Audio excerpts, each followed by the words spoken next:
So here we are, 3 generations of women, and by extension, an entire matrilineage responding to the call. We gather here not to ask questions or to define an object or subject, not to mark out an area or field, not to define borders around objects and scenes and situations and archives, and not even to break borders between and across fields and disciplines. Rather, we come together to be curious, to share wonder, and to muse on possibility, and to follow on the generosity of the call. The other day I spoke with my father. I tell you that it rained a lot last night, and inside the house, the water ran. ¿Cómo estarán las lluvias en el norte del país?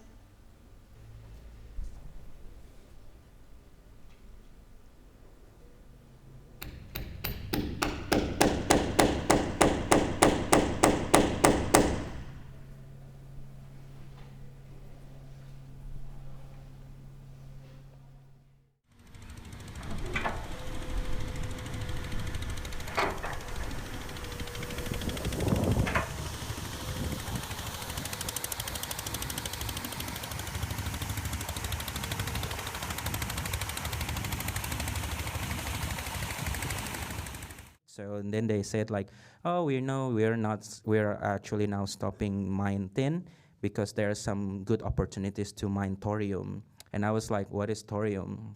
I don't know what thorium is. And then they explained that there's this kind of like a hot issues in the island that the productions of tin, the residue of the productions of tin actually produced this rare earth metal called thorium.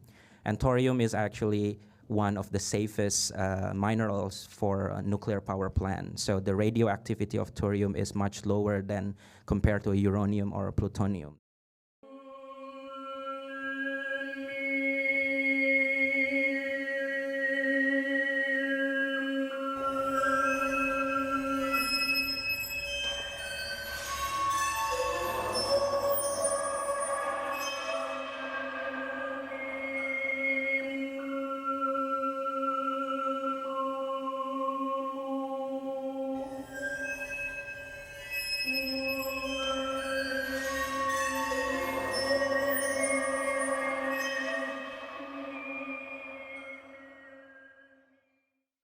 Long and strenuous work was required to produce small quantities of yarn, but there were several deterrents to increasing the hours of work.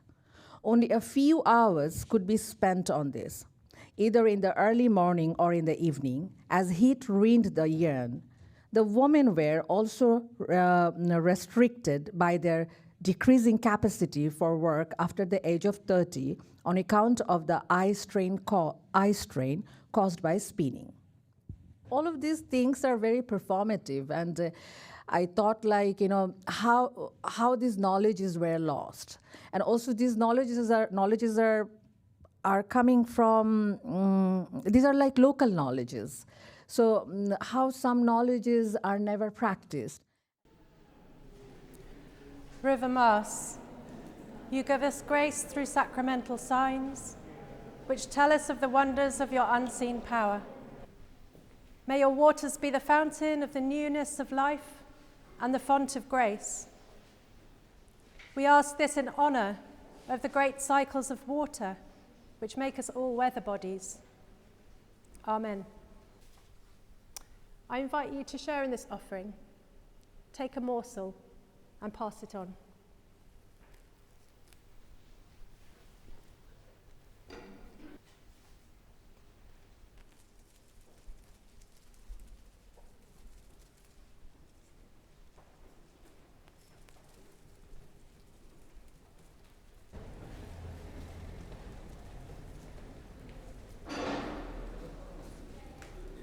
Ursula Le Guin tells us that the proper shape of a story isn't the linear story of progress, the ascent of man the hero with his stick, axe, or knife, a weapon that defeats and subdues a hostile world. Instead, stories form the shape of a container, a sack, or a bag. The container not the weapon, is our ancestors' greatest invention. I anoint you with the sign of the spiral. I anoint you with the sign of the spiral. I anoint you with the sign of the spiral.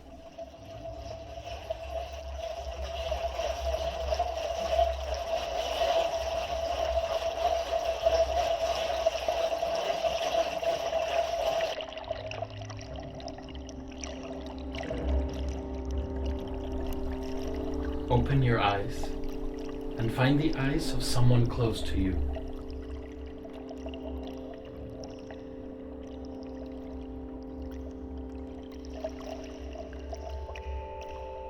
Get closer. Look at them in the eye. Don't break contact.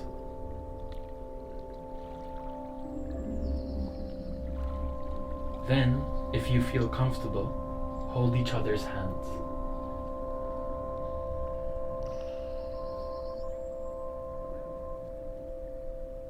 If my mind was empty enough, I could see it. The membrane that holds the water together, prevents it from becoming damp, becoming cloud. I move my hand through the membrane. It's so thin, it doesn't feel like I'm breaking something. The water remains whole, but I see my hand broken. When they say the water is coming, this is how it goes. It flows over the threshold, into your home, seeks the riverbed, in your hands.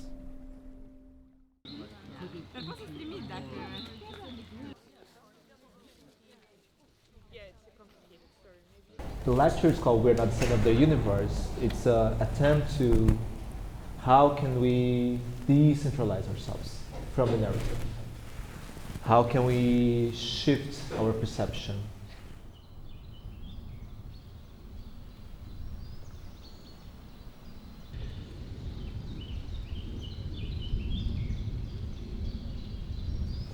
I also start to think, are we also part not only of a human community, but also a other than human community? Do we grieve when this other than human also die, when an ecosystem die? How do we grieve? Are we allowed to grieve? Between 70 and 90% of all plant species on Earth associate with mycorrhizal fungi. So it's a very ubiquitous partnership in nature. Now, what plants need are things like phosphorus and nitrogen, and those are important elements that are in the soil. What the fungi need are carbon. They are what we call obligate biotrophs, so that means they cannot survive without carbon from a plant host. So they formed this partnership, and they formed it about 450 million years ago. And the fungi are out in the soil collecting these nutrients and collecting them into the network and then trading with the plant for carbon. We're trying to understand in these very complex networks how information is processed and shared. So there's quadrillions of these tips that a single mycorrhizal fungi can have.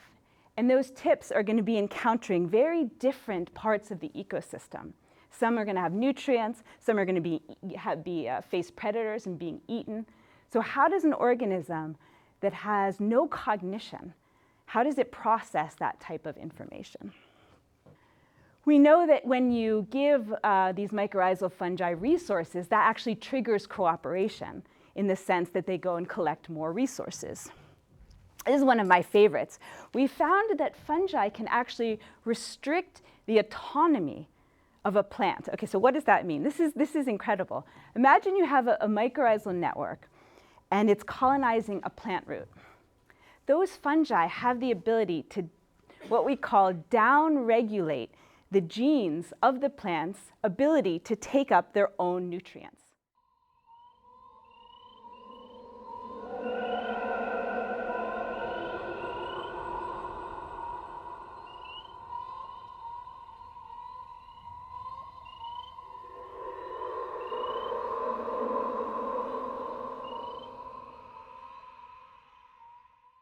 I like to think that my practice is a mix of accident and control. And I want to have this relationship with the nature in a certain way when I'm just a part of it.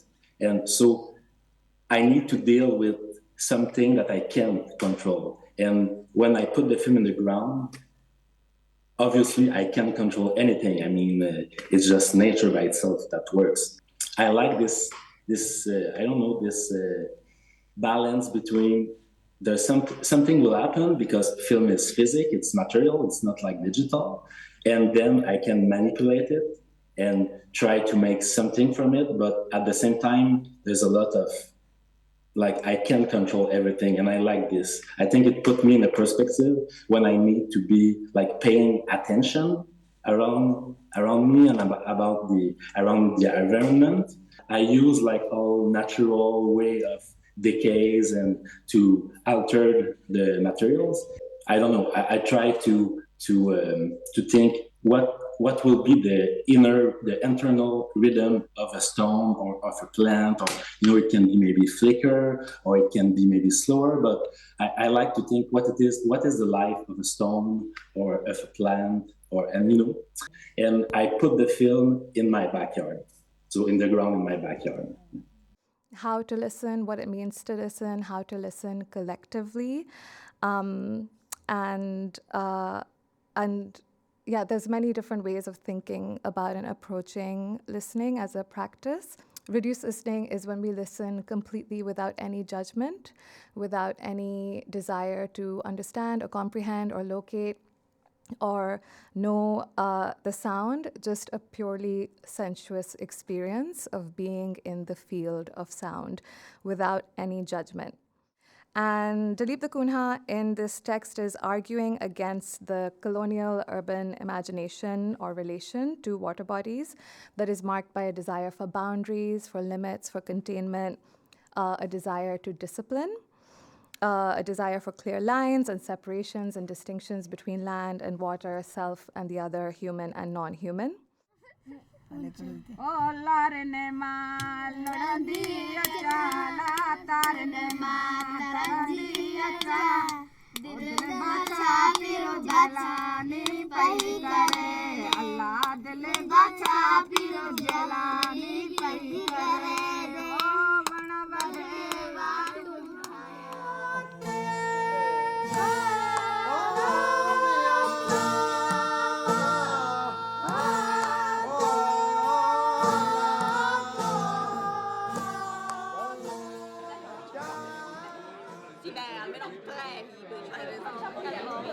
Like the bread of yesterday, you have to share the fish.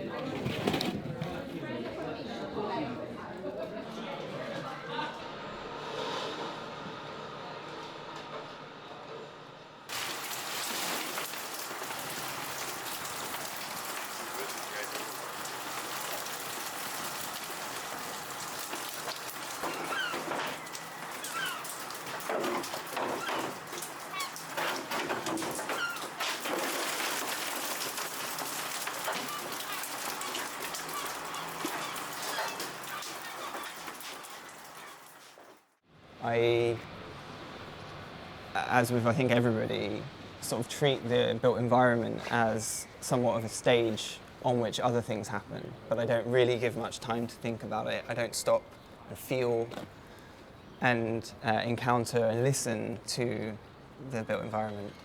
So through a bunch of different methods, I want you to basically kind of talk to the materials around you or have a conversation with them. I want to get a bunch of recordings from you of materials, but I also want you to sort of use various different methods to experience the materials around you differently.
duet between a human and a non-human performer.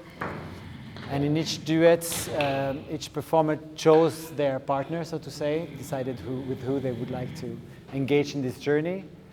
And then it's a very kind of deep exploration of how does this, what we call object, came to be, and how was it created, and how, what are the techniques, what are the materials it consists of, the natural materials. We talk a lot about giving more agency to the object, the materials, the other bodies in space, so that the performance becomes more equal in that sense, less humans moving stuff, but stuff moving humans, or those other bodies of other entities.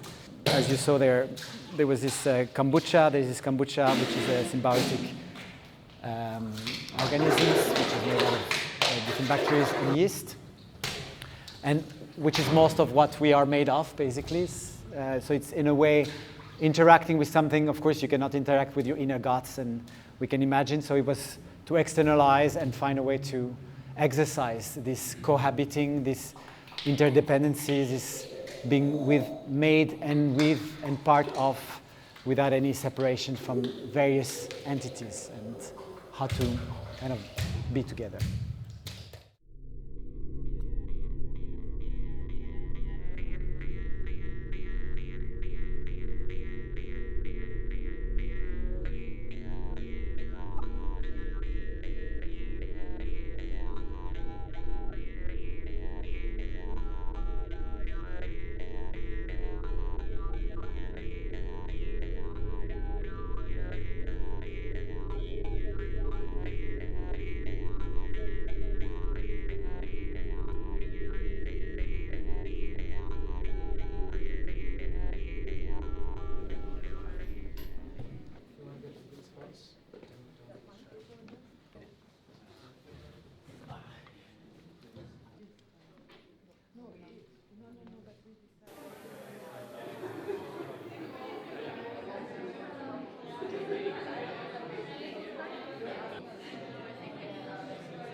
It always seemed to me that potato-based Lithuanian dishes such as cepelinas were some sort of post-war Soviet modernization of a dish from Vilnius. But the other day, my 90-year-old grandmother told me that she has eaten cepelinas her whole life. Years ago, I asked my father, "What is your first memory of drinking chicha?" He looked at me with his black eyes, and with a slow voice he told me that he was 5 years old. He was a chubby little churrito. My mom and I, he said, "We're going to the party, a wedding." Back then, the roads were all dust and sand and beauty. My mother, my 4 brothers, and I arrived in my uncle Flores' truck. It was late, I remember, and the sun was very, very strong.